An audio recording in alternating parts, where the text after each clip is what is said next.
रोज़नामा ख़बरें में आपका खैर मक़दम है। मैं हूं कासिम सैयद। नाज़रीन, आपको ये बताते हुए खुशी महसूस हो रही है कि रोज़नामा ख़बरें एक नई सीरीज़ शुरू करने जा रहा है जो हिंदुत्व, हिंदुइज़्म और हिंदुस्तान के तनाज़ुर में होगी, जिसमें ये बताने की या ये समझने की कोशिश की जाएगी कि हम जिस मुल्क में रह रहे हैं उसका पस मंज़र, उसका मंज़रनामा क्या है और मौजूदा वक्त में हिंदुत्व और हिंदुइज़्म हिंदुस्तान की सियासत में क्या रोल अदा करने जा रहा है। जाहिर है कि इस मौजू पर गुफ्तगू करने के लिए एक ही नाम जहन में आता है और वो नाम है मारूफ आलिम दीन मौलाना अब्दुल हमीद नुमानी साहब, जो शायद इस वक्त हिंदुत्व के बारे में, हिंदुइज़्म के बारे में एक अथॉरिटी की हैसियत रखते हैं। हर हफ्ते किसी न किसी इस मौजू के तहत किसी न किसी पहलू पर मौलाना अब्दुल हमीद नुमानी साहब किसी सवाल का या उस हफ्ते के सबसे गर्म सवाल का और जवाब देंगे, ताकि हमारे नाज़रीन को मामले की अहमियत का पता चल सके। मौलाना अब्दुल हमीद नुमानी साहब, आपका खैर मक़दम है रोज़नामा ख़बरें। और मौलाना अब्दुल हमीद नुमानी साहब, इस हफ्ते आपसे ये जानना चाहेंगे कि क्या ये चीज़ महसूस की जा रही है कि एक इल्ज़ाम ये लगाया जाता रहा है कि मुसलमान, ख़ासतौर से मुस्लिम नौजवानों को रेडिकलाइज़ किया जा रहा है और वो बहुत हद तक हो चुके हैं। लेकिन गुज़िश्ता सालों में जिस तरह के वाक़यात सामने आए हैं, चाहे वो मॉब लिंचिंग का हो या भी हालिया हिजाब का तनाज़ा हो, क्या ये सब वाक़यात देख कर ये नहीं लगता कि हिंदू नौजवानों को भी रेडिकलाइज़ किया जा रहा है और जो भी ताकतें इस तरह के काम कर रही हैं वो उसमें किसी न किसी हद तक कामयाब हैं? बिस्मिल्लाहिर्रहमानिर्रहीम। इसमें हिंदुत्व, हिंदुइज़्म और हिंदुस्तान सबको मिलाकर जो है वो देखने की ज़रूरत है और तमाम तनाज़ुरात और बैकग्राउंड और पृष्ठभूमि में चीज़ों को समझने की ज़रूरत है। देखिए, मुसलमानों में जो शिद्दत पसंदी और इंतहा पसंदी की बात होती है उसमें कोई ज़्यादा दम नहीं है।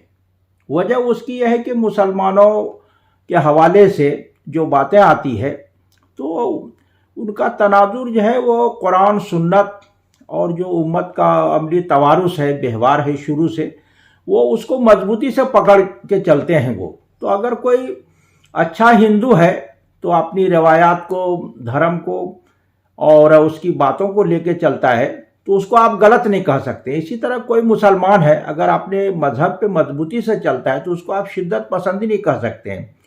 शिद्दत पसंदी का मतलब ये होता है कि आप जो है किसी से नफ़रत की बुनियाद पे खुद को खड़ा करना चाहते हैं और वो रद्द अमल प्रक्रिया में हो और आप समाज को उस आधार पे बांटना चाहते हैं, तब जो है इसको आप शिद्दत पसंदी कह सकते हैं। अगर अपनी बात आदमी कह रहा है और अपने अधिकारों और हुकूक के लिए लड़ रहा है तो उसको भी आप जो है वो फ़िरका परस्ती नहीं कह सकते। फ़िरका परस्ती जब तक जो है आप दूसरे को नज़रअंदाज करके या उसके खिलाफ जो है महाजाराई करके या उसके हुकूक को रोकते हुए जब तक ये बात नहीं करेंगे तब तक वो फ़िरका परस्ती नहीं है। तो इस हवाले से मुसलमानों में ऐसी कोई बात आपको नज़र नहीं आएगी। मुसलमानों ने आज तक कभी जो है भजन कीर्तन पे या आरती पे एतराज़ नहीं किया है, लेकिन हिंदुओं की तरफ से अजान पे भी एतराज़ हुआ है जो हिंदुत्ववादी हैं, और जो है हिजाब पे भी एतराज़ होता है। मुसलमानों ने, आपको तारीख में याद होगा कि जाम मस्जिद में स्वामी श्रद्धानंद को बुला के तकरीर करवाई थी, लेकिन हमें ये नहीं लगता कि जो है उन्होंने जो है तिरुपति में या जो उनके मान्यता प्राप्त जो है मंदिर हैं या मठ हैं वहाँ जो है मुसलमानों को बुला के ये बात जो है कही हो। तो मुसलमानों ने भजन कीर्तन पे या जो है बनारस हिंदू यूनिवर्सिटी पे कभी एतराज़ नहीं किया है, लेकिन दूसरी तरफ से मुस्लिम यूनिवर्सिटी को लेके बहुत सारे एतराज़ात हुए। तो मेरे हिसाब से जहाँ तक मैंने जो अध्ययन किया है, मुताला किया है, वो उधर से जो है टीका टिप्पणी और जो है संकीर्णता को लेके, तंग नजरी को लेके, फिरका परस्ती को जो है वो बढ़ावा दिया जाता है। इधर से बहुत ज़्यादा चीज़ें नहीं होती है। वो नेहरू ने कहा था कि अगर अक़लियत की तरफ से अपने आप को लेके कोई बात होती है तो वो उतनी बड़ी फ़िरका परस्ती नहीं है, बल्कि मामला जो है वो अक्सरियत और बहुसंख्यक का होता है। क्योंकि बहुसंख्यक की फ़िरका परस्ती जो है वो राष्ट्रवाद में जो है वो बदल जाती है। तो ये जो है वो ख़तरनाक मामला है। और हमारे हिसाब से जो हिंदुत्ववादी समाज है, ब्राह्मणवादी मनुवादी समाज है, वहाँ पे जो है वो शिद्दत पसंदी और रेडिकलाइज वगैरह की बात जो आप कह सकते हैं। और ये जो है 1966 के बाद जो है इसमें पेशरफ्त जो है बहुत ज़्यादा हुई है। उसके बाद जब जो है बीजेपी ने जो है पालमपुर में जब तजवीज़ मंजूर की राम मंदिर को लेके, और उसके बाद जो है दिसंबर 1949 के बाद जो मुद्दा बनाया गया तो उसमें कई तरह की सियासत थी। क्योंकि हिंदू समाज जो आधार और आसासी नजरिए को लेके वो शुरू से जो है वो बहरान में मुब्तला रहा है। तो वो राधा कृष्णन ने ये बात कही है कि विचारों और नजरिए को लेके ये तो लगता है कि हिंदू शिद्दत पसंद नहीं है, लेकिन रिवायात और परंपरा को लेके हिंदू जो है हमेशा जो है कट्टर रहे हैं। जैसे कि जो है आप वर्ण व्यवस्था को लेकर देखिए, उसमें जो है कितनी शिद्दत है।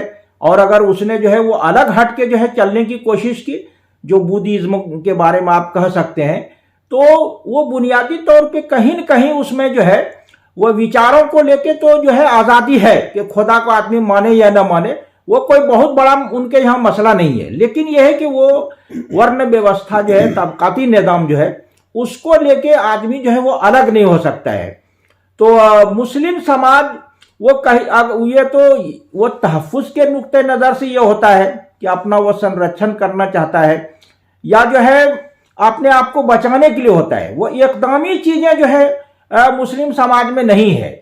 अगर आप जो है कांग्रेस, मुस्लिम लीग, हिंदू महासभा, आरएसएस और जो 1900 जो है 31-32 से लेके जो है जो हरि नारायण वगैरह की जो तहरीक शुरू हुई है और बंकिम चंद्र वगैरह की, सबको आपको देखें तो वो जो है एक तरह शिद्दत पसंदी है और संकीर्णता, तंग नजरी को लेके समाज में इस तरह की जो है बातें आई है। तो आपको पूरे तनाजुर में और जो है सियासी समाजी तहरीकात के पस मंज़र में चीज़ों को समझने की जो है वो ज़रूरत होगी।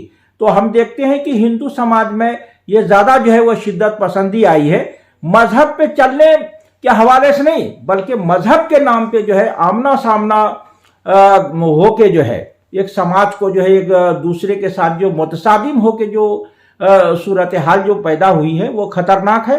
और वो उधर से जो है वो ज़्यादा हो रही, क्योंकि बहुसंख्यक और कसरत जो है बजाते खुद जो एक ताकत होती है।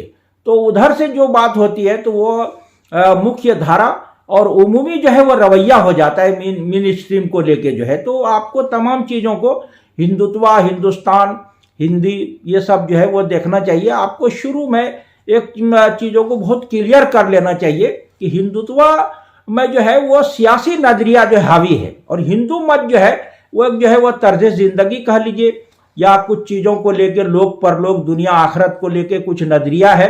उन नजरियात की बुनियाद पे अगर कोई आदमी अपने जीवन में और जिंदगी में अगर उसको पालन करता है तो वह हिंदू मत हो सकता है। लेकिन हिंदुत्व जो है वो कहीं न कहीं उसमें तंग नजरी है और जो है वो रद्द अमल है, और उसमें जो है वो सियासी नजरिया जो हावी है कि जो है मुल्क के तनाजुर में एक दूसरे को अधीन बना के जो है हम जो एक हाकिम की हैसियत से समाज माना चाहते हैं, ये जो एक बुनियादी चीज़ है।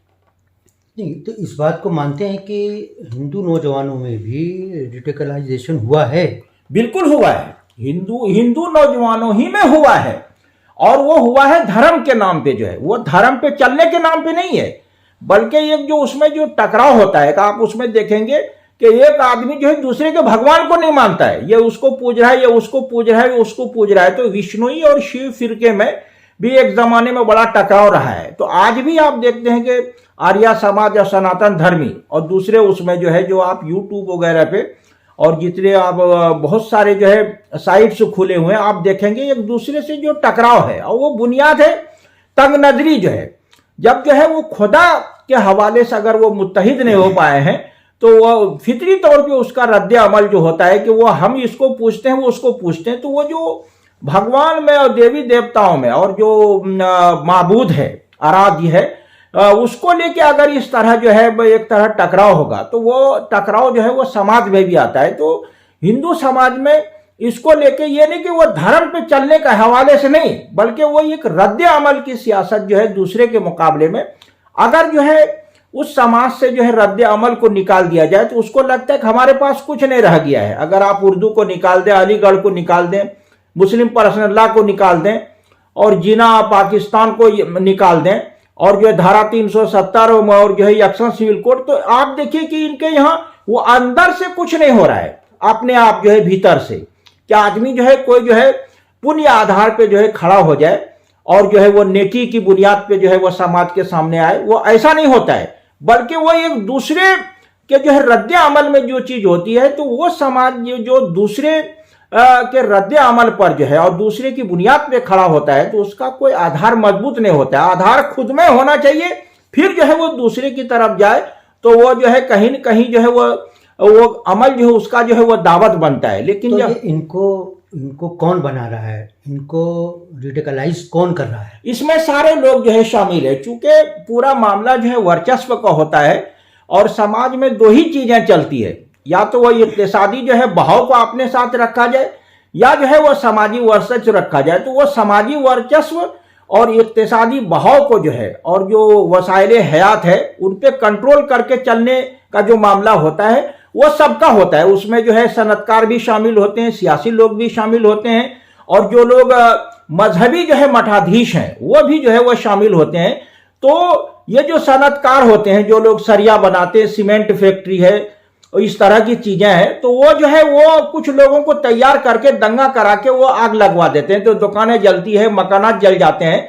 तो जब दोबारा मकान और दुकान को बनाया जाएगा तो आप सरिया भी खरीदेंगे, ईंट भी खरीदेंगे, सीमेंट भी खरीदेंगे। तो ये जो है एक तरह उसमें कारोबार और तजारत जो है वो शामिल हो जाती है। तो इन चीजों को आपको देखना होगा कि बहुत जगह जो है वो कारोबारी लोग जो है और जो तजारत में लगे हुए हैं और जो है मुख्तलिफ मसनूआत को वो बनाते हैं, जैसे मैंने कहा कि सीमेंट, सरिया है, ईंट है और जो है दूसरी चीजें हैं, तो वो लोग भी इसका जो है यूज करते हैं। जैसे मैंने कहा कि अगर जो है दुकान को जला दिया जाए, घर को ढा दिया जाए या घर जला दिया जाए, तो उसको जब दोबारा आप बनाएंगे तो सरिया, सीमेंट, ईंट, ये सारी चीजों की जो है वो जरूरत पड़ेगी। तो ये जो है ये लोग यूज करते हैं इसको। ये मुल्क के लिए खतरा है? बिल्कुल, ये मुल्क ही के लिए खतरा है वो। और जो है मुल्क का मतलब होता है कि अहले मुल्क जो है, क्योंकि मुल्क तो जो होता है जमीन है वो तो वहीं रहती है, चाहे वो उसमें जितने आप ममालिक बना लीजिए, वो जमीन जो है वो अपनी जगह से बदलती नहीं है। असल मामला जो है वो देश की कमजोरी जो है वो वहां के लोगों का जो है वो मामला होता है। वो राष्ट्र जो है दर हकीकत वहां के अवाम है, शहरी हैं, बाशिंदे होते हैं। तो ये सबके लिए खतरा है। वो होता यह है कि वो जो है फिर जो है हम जो है ना वो चीन अमेरिका की तरफ देखने के बजाय जो है एक छोटे से मुल्क जो है पड़ोसी मुल्क पाकिस्तान को देखने लगते हैं। हालांकि हमको जो अमेरिका, रूस को जो है चीन को देखना चाहिए था। तो जब ये रद्द अमल की सियासत होती है तो वो कमजोर को जो है वो सामने रख के जो है एक समाज को जो है खड़ा किया जाता है, उसमें नफरत पैदा करके और उसमें जो है रद्द अमल पैदा करके और खौफ की नफ्सियात को जो है इस्तेमाल किया जाता है। आज भी आप देखेंगे कि एक छोटी आबादी से बड़ी आबादी को डराने पे जो है वो पूरी सियासत चल रही है, चाहे वो मजहबी तबका हो या जो है वो सियासी तबका हो या कारोबारी तबका, वो सबका इसमें जो है कहीं न कहीं जो है वो गठजोड़ होता है। इसका इलाज क्या है? इसका इलाज जो है वो हृदय परिवर्तन है और जो है मुस्बत अंदाज में जो है जो मुश्तरक मसाइल हैं सब लोगों के, ये सिर्फ हिंदू की बात नहीं है, मुसलमान की बात नहीं है, जो चीज मुश्तरक चीज है, रोजगार है, तालीम है, शिक्षा है और जो है उसके लिए जो है भरण पोषण का मामला है, सड़क है, बिजली है, पानी है, जो जितने पब्लिक सरोकार वाले मसाइल हैं, अगर इश्यूज की बुनियाद पे अगर जो है सब काम करेंगे तो वो जो है वो समस्या का समाधान और मसले का हल जो है वो आसानी से निकल सकता है। वो जब वो मुद्दा जो है वो इश्यूज नहीं रहेंगे तो वो जो है वो फिरका और समुदाय और जो है वो मुतसादिम जो है वो नजरिया को सामने लाके समाज को बांटने का खेल होता है। तो ये थे मौलाना अब्दुल हमीद नोमानी साहब। आपने देखा कि उन्होंने हिंदुत्व के पस मंज़र में हिंदू नौजवानों को रेडिकलाइजेशन करने की जो एक तहरीक चल रही है वो समाज में कितनी असरअंदाज है, उसके नुकसानात क्या हैं और उसका इलाज क्या है, उसके बारे में गुफ्तगू की है। हमें उम्मीद है कि आपको ये प्रोग्राम ज़रूर पसंद आया होगा। अब मौलाना अब्दुल नोमानी साहब, आपका बहुत बहुत शुक्रिया। शुक्रिया। अब हम इंशाल्लाह अगले हफ्ते मिलेंगे और अगले हफ्ते किसी नए मौजू पर गुफ्तगू की जाएगी। आपसे आखिर में ये अपील है कि रोज़नामा ख़बरें के फेसबुक पेज को ज़्यादा से ज़्यादा लाइक करें, उसे फॉलो करें और कमेंट बॉक्स में जाकर आप अपनी राय ज़रूर दें और चैनल को सब्सक्राइब करें। बहुत बहुत शुक्रिया।